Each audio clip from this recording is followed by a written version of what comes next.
बिमानिख्रुइबो बांसिन अननाय नों आंनो होबाय फोरबो बिफानिख्रुइबो साबसिन जोथोन नों आंखौ लाबाय फोरबो संसारनि मानसिया संसारनि लोगोआ आंखौ नागारलांबाबो नों आंनि खाथियावनो थायो फोरबो सुबुंनि नोजोराव रुजुयोबा आं जेबो रोङा नाथाय नोंनि नोजोराव आं सासे बेसेन गोसा नाङा नोंनो आंनि समायना महर नाङा नोंनो आंनि रोंगौथि नाङा नोंनो आंनि धोन सम्पति नाथाय नांगौ फोथायनाय आसा आरो अननाय नाजाबायो गावनि बोलोजों जिउआव देरहासार मोननो नाथाय नोंनो जुदि हेफाजाब होआब्ला बेफोर गासिबो नाजानाया हलाय नाजाबायो गावनि गियानजों गावनि रोंगौथिजों नाथाय बेफोर गासिबो फैमाल जेब्ला नोंनो आंजों लोगोआव गैया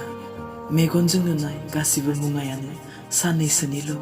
नाथाय नोंनि अननाया आफा अरायबोनि